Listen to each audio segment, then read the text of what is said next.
Hi friends, আমি অনেকদিন পর চলে এলাম আবার একটি নতুন ব্লগ নিয়ে। হ্যাঁ, তোমরা ঠিকই দেখেছো, আবার একটি নতুন ব্লগ নিয়ে। আর আজকে যাবো একটা জায়গা, এবং কোথায় যাবো সেটা বলবো না। আর সঙ্গে ছিল আমার দিদি, সেটা তোমরা একটু পরেই দেখতে পারবে, সেই জন্য ভিডিওটা স্কিপ করবে না। আর বলতে বলতে চলে এসেছিলাম আমরা বিনগর স্টেশনে, আর আমাদের ট্রেনও চলে এসেছিলো। আর ট্রেনে উঠেই পৌঁছে গিয়েছিলাম দেখো কোন জায়গায়, এবং তোমরা দেখতেই পাচ্ছ।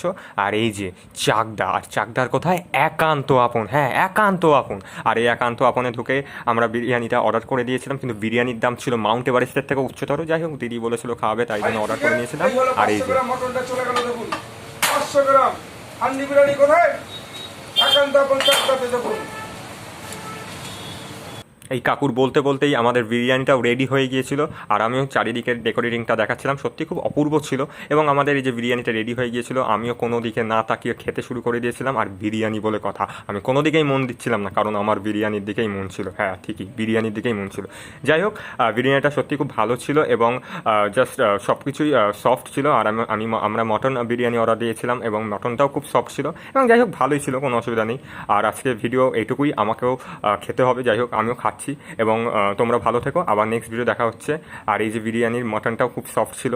যাই হোক, আজকে ভিডিও এইটুকুই, আবার নেক্সট ভিডিও দেখা